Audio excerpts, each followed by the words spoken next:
ತುಂಬ ಖುಷಿ ಆಗುತ್ತೆ. ಸೊ ಇದು ಆಲ್ಮೋಸ್ಟ್ ಒಂದು 2.5 ಇಯರ್ಸ್ ಜರ್ನಿ. ನಮ್ಮೆಲ್ಲರ ಪ್ರೀತಿ ಶ್ರಮ ಈ ಸಿನಿಮಾದಲ್ಲಿದೆ. ಅದರಿಂದ ನಿಮ್ಮೆಲ್ಲರಿಗೂ ರೀಚ್ ಆಗಿದೆ ಅಂತ ಅಂದ್ಕೊಂಡಿದ್ದೀನಿ. ಸೊ ಆಗಸ್ಟ್ 30ನೇ ತಾರೀಕು ಈ ಸಿನಿಮಾ ರಿಲೀಸ್ ಆಗ್ತಿದೆ. ಅದಕ್ಕೆ ಈಗ ಪ್ರೆಸ್ ಮೀಟ್ ಬಂದು ಏನು ವಿಷಯ ಅಂದರೆ, ಈ ಸಿನಿಮಾನ ನೀವು ಹೇಗೆ ಪರ್ಸೀವ್ ಮಾಡಬೇಕು, ಹೇಗೆ ಸಿನಿಮಾನ ನೋಡಬೇಕು, ಹೇಗೆ ಇದನ್ನ ಪ್ರೋತ್ಸಾಹಿಸಬೇಕು ಅಂತ ಕೇಳೋಕ್ಕೆ ಈ ಪ್ರೆಸ್ ಮೀಟ್ ಕೂಡ. ಸೊ ನಿಮ್ಮ ಹತ್ರ ನನ್ನ ಪ್ರಶ್ನೆ ಇದ್ದರೆ ಫಸ್ಟ್ ನಾನು ಉತ್ತರಿಸ್ತೀನಿ. ಹಾಂ ಹಾಂ ಪೆಪ್ಪೆ ಅಂದರೆ ಆ್ಯಕ್ಚುಲಿ ಕ್ಯಾರೆಕ್ಟರ್ ಹೆಸರು ಪ್ರದೀಪ ಅಂತ. ಸೊ ಶಾರ್ಟ್ ಫಾರ್ಮಲ್ಲಿ ಪೆಪ್ಪೆ. ಆಮೇಲೆ ಇನ್ನೊಂದು ಏನಂದರೆ, ಈಗ ಕೇರಳ ಅಲ್ಲಿ ಫುಟ್ಬಾಲ್ನ ತುಂಬ ಆಚರಿಸ್ತಾರೆ. ನಾವು ಹೇಗೆ ಕ್ರಿಕೆಟ್ ಆಚರಿಸ್ತೀವಿ, ಕೇರಳಲ್ಲಿ ಫುಟ್ಬಾಲ್ ತುಂಬ ಆಚರಿಸ್ತಾರೆ. ಪೆಪ್ಪೆ ಬಂದ್ಬಿಟ್ಟು ಒಂದು ಯುರೋಪಿಯನ್ ಫುಟ್ಬಾಲರ್ ಹೆಸರು. ಸೊ ಅದರಿಂದ ಇನ್ಸ್ಪೈರ್ ಆಗಿ ಡೈರೆಕ್ಟರ್ ಮೋಸ್ಟ್ಲಿ ಈ ಕ್ಯಾರೆಕ್ಟರ್ ಕೂಡ ಅದೇ ಹೆಸರು ಇಟ್ಟಿದ್ದಾರೆ ಅನ್ಸುತ್ತೆ.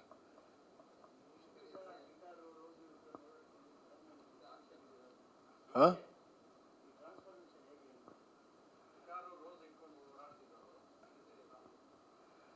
ಇಲ್ಲ, ಅದು ಹಿಡ್ಕೊಳಕ್ಕೆ 10 ವರ್ಷ ಆಗಿದೆ. ಈಗ ಸಡನ್ ಆಗಿ ಹಿಡ್ಕೊಂಡಿಲ್ಲ, 10 ವರ್ಷ ಆದ್ಮೇಲೆ ಹಿಡ್ಕೊಂಡಿರೋದು. ಬಟ್ ಆ ಕತೆಗೆ ಬೇಕಾಗಿತ್ತು, ಆ ಕ್ಯಾರೆಕ್ಟರ್ಗೆ ಬೇಕಾಗಿತ್ತು. ಕೆಲವೊಂದು ಕತೆ ಗಿಟಾರ್ ಮೂಲಕ ಹೇಳಬೇಕು, ಕೆಲವೊಂದು ಕತೆ ಹೂದ್ ಮೂಲಕ ಹೇಳಬೇಕು, ಕೆಲವೊಂದು ಕತೆ ಈ ಥರ ಏನಿಂದು ಮಚ್ಚ ಮೂಲಕ ಹೇಳಬೇಕು. ಸೊ ಅದೇ ರೀತಿ ಪೆಪ್ಪೆ ಆ ಥರ ಒಂದು ಕತೆ ಅನಿಸುತ್ತೆ. ಅದಕ್ಕೋಸ್ಕರ ಇದ್ರ ಮೂಲಕ ಹೇಳಿದ್ರೆ ಬಹುಶಃ ಚೆನ್ನಾಗಿರುತ್ತೆ ಅಂದ್ಬಿಟ್ಟು ಟ್ರೈ ಮಾಡಿದ್ವಿ.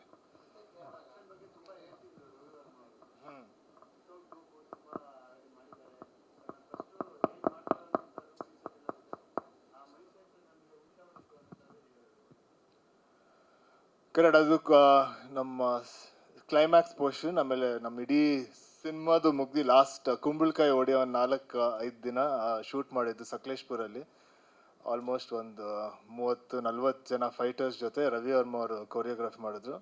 ನನಗೆ ರವಿ ವರ್ಮ ಅವ್ರ ಕೊರಿಯೋಗ್ರಫಿ ಮುಂಚೆಯಿಂದ ತುಂಬ ಇಷ್ಟ. ಅವ್ರ ಜೊತೆ ಕೆಲಸ ಮಾಡೋಕ್ಕೂ ಬರೀ ಸಿದ್ಧಾರ್ಥ ಅಲ್ಲಿ ಕೆಲಸ ಮಾಡಿದ್ದು, ಅದಾದಮೇಲೆ ಇವತ್ತೇ ಕೆಲಸ ಮಾಡಿದ್ದು.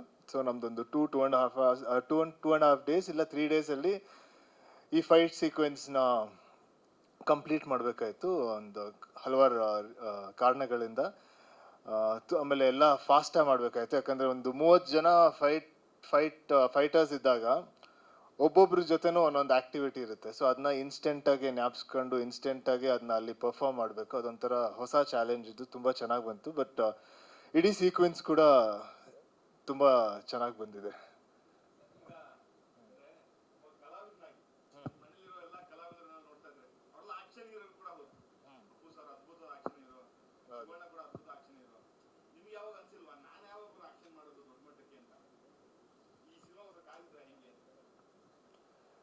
ಇಲ್ಲ, ನನಗೆ ನನ್ನ ಪ್ರತಿಯೊಂದು ಸಿನಿಮಾನೂ ನನಗೆ ತುಂಬ ಇಷ್ಟ. ಯಾಕಂದರೆ ಎಲ್ಲ ಸಿನಿಮಾಲು ಅದರಾದ ಒಂದು ಜರ್ನಿ ಇದೆ.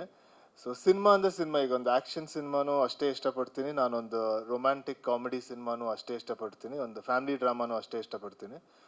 ಬಟ್ ಆ್ಯಕ್ಷನ್ ಮಾಡಿರ್ಲಿಲ್ವಲ್ಲ, ಅದಕ್ಕೆ ಅದು ಒಂಥರ ಒಂದು ಎಕ್ಸ್ಪೀರಿಯನ್ಸ್ ಹೊಸದಾಗಿತ್ತು.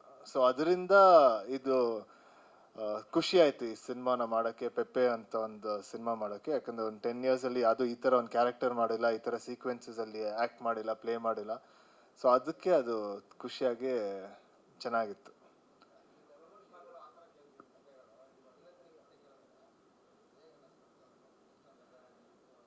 ಇಲ್ಲ, ನನಗೆ ಮೊದಲಿಂದನೇ ಒಂದು ಆ್ಯಕ್ಷನ್ ಸಿನಿಮಾ ಅಂದರೆ, ಒಂದು ಆ್ಯಕ್ಟರ್ ಅಂದಮೇಲೆ ಎಲ್ಲ ಥರ ಸಿನಿಮಾ ಮಾಡೋ ಒಂದು ಆಸೆ ಇರುತ್ತೆ.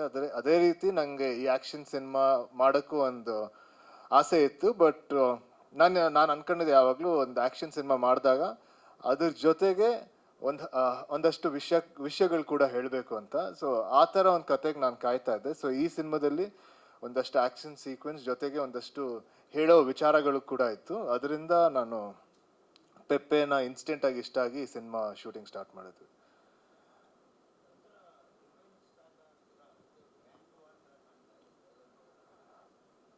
ಅಂದರೆ ಕಂಪ್ಲೀಟ್ ರಿವೆಂಜ್ ಸಾಗ ಅಂತ ಹೇಳೋಕ್ಕಾಗಲ್ಲ. ಈಗ ನಾವು ರೀಸೆಂಟಾಗಿ ಒಂದಷ್ಟು ಫ್ಯಾಮಿಲಿ ಟ್ರೀ ಬಿಟ್ವಿ ನಮ್ಮ ಸಿನಿಮಾದು. Raghavendra family, Mallabari family, Rayappan family. So ಇದೊಂದು ಊರು, ಕಾಲ್ಪನಿಕ ಬದ್ನಾಳು ಅಂತ ಊರಲ್ಲಿ ನಡೆಯೋ ಕತೆ. ಈ ಊರಲ್ಲಿ ಒಂದು 4 ಫ್ಯಾಮಿಲಿಗಳಿರುತ್ತೆ.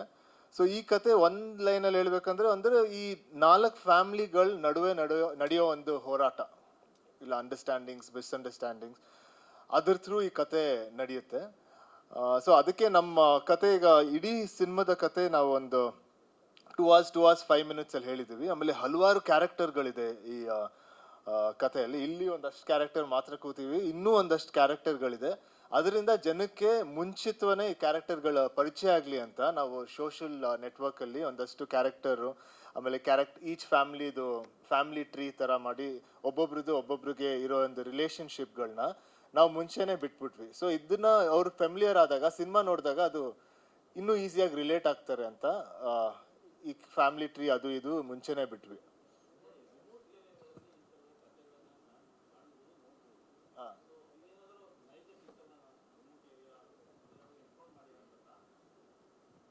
ನೈಜ ಅಂದ್ರೆ ಇದು ಗ್ಯಾರಂಟಿ ಮೋಸ್ಟ್ಲಿ ಡೈರೆಕ್ಟರ್ಗೆ ಒಂದಷ್ಟು ಇನ್ಸ್ಪೈರ್ ಆಗಿರ್ಬೋದು, ಒಂದು ರಿಯಲ್ ಲೈಫ್ ಇನ್ಸಿಡೆಂಟ್ಸ್. ಅದೇ ಕ್ವಶನ್ ಯಾಕೆ ಹೇಳಿದ್ದು?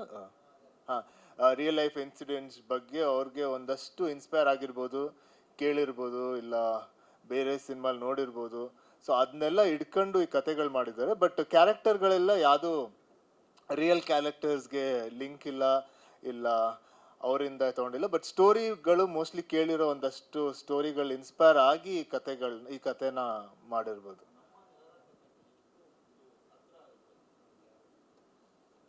ಅಂದ್ರೆ ಇದರಲ್ಲೊಂದು ಯೂನಿವರ್ಸಲ್ ಇಮೋಷನ್ ಕೂಡ ಅಂತೂ ಇದೆ. ಎಲ್ಲ ಕಲ್ಚರ್ಗೆ ಏನಂತಾರೆ ರಿಲೇಟ್ ಆಗೋ ಒಂದಷ್ಟು ವಿಷಯಗಳಿದೆ. ಅಂದ್ರೆ ಎಮೋಷನ್ಸ್ ಆಗಿರ್ಬೋದು, ಈಗ ಒಂದು ಫ್ಯಾಮಿಲಿ ರೆಸ್ಪೆಕ್ಟ್ ಎಷ್ಟು ಇಂಪಾರ್ಟೆಂಟು, ಅದಕ್ಕೆ ಪ್ರೆಷರ್ ಅಂದ್ರೆ ಈಚ್ ಕ್ಯಾರೆಕ್ಟರ್ಗೆ ಎಷ್ಟು ಪ್ರೆಷರ್ ಇರುತ್ತೆ ಅವ್ನ ಫ್ಯಾಮಿಲಿ ರೆಸ್ಪೆಕ್ಟ್ನ ಮೇಂಟೈನ್, ಅದ್ರ ವಿಷಯ ಆಗಿರ್ಬೋದು. ಇಲ್ಲ ಒಂದು ಏನಂತಾರೆ ಕಾಸ್ಟ್ಗಳ ಬಗ್ಗೆ ಆಗಿರ್ಬೋದು, ಇಲ್ಲ ಒಂದು ಫೀಮೇಲ್ ಪರ್ಸ್ಪೆಕ್ಟಿವ್ ಆಗಿರ್ಬೋದು. ಸೊ ಅದ್ರ ಬಗ್ಗೆ ಒಂದಷ್ಟು ವಿಷಯ ಈ ಸಿನಿಮಾದಲ್ಲಿ ಹೇಳಿದ್ದಾರೆ. ಸೊ ಅದು ಎಲ್ಲರಿಗೂ ಕನೆಕ್ಟ್ ಆಗಿರ್ಬೋದು. ಬಟ್ ಎಲ್ಲರೂ ನಾವು ಮಾಡಿರೋ ಕ್ಯಾರೆಕ್ಟರ್ಸ್ ನಾವೆಲ್ಲರೂ ಕನ್ನಡಿಗರು. ಆಮೇಲೆ ಕನ್ನಡದ ಲ್ಯಾಂಗ್ವೇಜ್ ಸಿನಿಮಾ ಇದು. ಆಮೇಲೆ ಕೂರ್ಗಲ್ಲಿ ನಾವು ತೆಗ್ದಿದ್ದೀವಿ, ಸಕಲೇಶ್ಪುರಲ್ಲಿ ತೆಗ್ದಿದ್ದೀವಿ, ಮೈಸೂರಲ್ಲಿ ತೆಗ್ದಿದ್ದೀವಿ, ಆಮೇಲೆ ಬೆಂಗಳೂರಲ್ಲಿ ಒಂದಷ್ಟು ಪಾರ್ಟ್ಗಳು ತೆಗ್ದಿದ್ದೀವಿ. ಸೊ ನಮ್ಮ ಕಲ್ಚರ್ಗೂ ತುಂಬ ಹತ್ತಿರವಾದ ಸಿನಿಮಾ ಅಂತಾನೆ ಹೇಳ್ಬೋದು.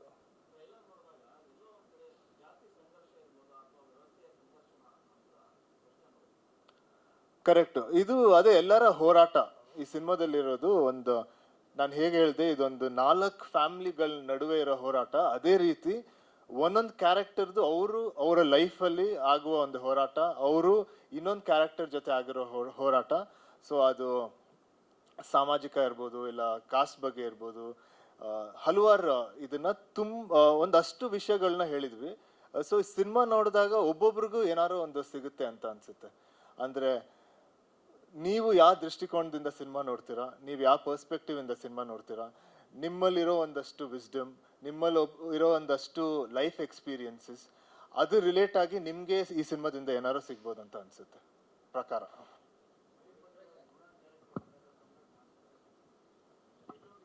ಏನಾಯಿತು, 2020 ಕೋವಿಡ್ ಟೈಮಲ್ಲಿ ನಮ್ಮ ಡೈರೆಕ್ಟ್ರು ಶ್ರೀಲೇಶು ಮತ್ತು ನನ್ನ ಮನೆ ಹತ್ತತ್ರ ಒಂದು 2-3 ಕಿಲೋಮೀಟ್ರು.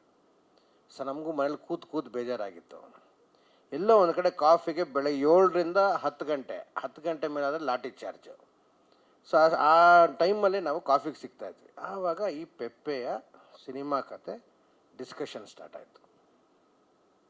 ಸೊ ನನ್ನ ತಲೆಗೆ ಆವಾಗ ಫಸ್ಟು ಹೊಳೆದಿದ್ದೇನೆಂದರೆ, ಇಂಥ ಒಂದು ಕಲ್ಟ್ ಸಬ್ಜೆಕ್ಟು, ಇಷ್ಟು ಡೆಪ್ತ್ ಇರೋಂಥ ಸಬ್ಜೆಕ್ಟು ಹೆಂಗೆ ಗುರು ಮಾಡ್ತೀಯಾ ಅನ್ನೋದು ಒಂದಿತ್ತು.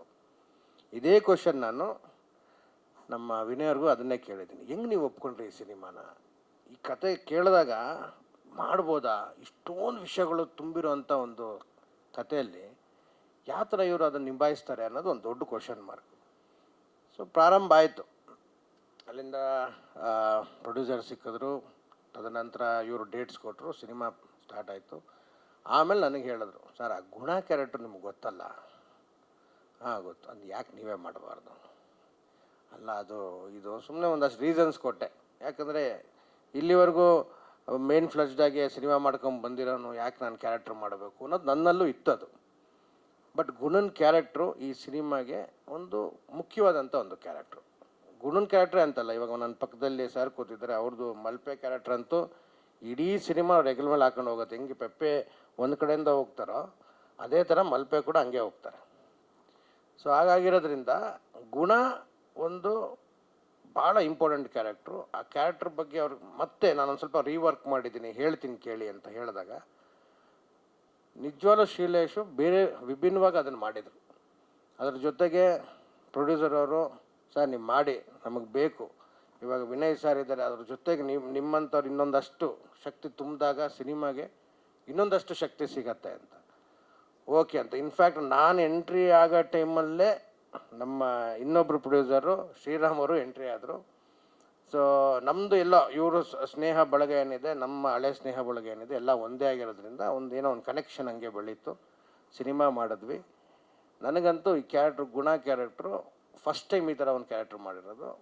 ಫುಲ್ ಫ್ಲೇಜ್ಡಾಗಿ ಹಾರ್ಟ್ಫುಲ್ಲಿ ಮಾಡಿದ್ದೀನಿ, ತುಂಬ ಚೆನ್ನಾಗಿದೆ.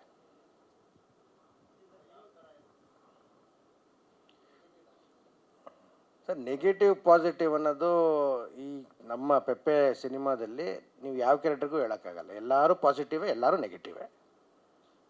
ಅದು ನೀವು ಕತೆ ಹೇಳೋ ಒಂದು ಶೈಲಿ ವಿಭಿನ್ನವಾಗಿದೆ. ಸೊ ಶೀಲೇಶು ಮಾಡ್ಕೊಂಡಿರೋ ಕತೆನ ನಾನು ಕೇಳಿದಾಗಲೇ ನನಗೆ ಈ ಒಂದು ಕ್ವಶನ್ಸ್ ಎಲ್ಲ ರೈಸ್ ಆಗಿತ್ತು.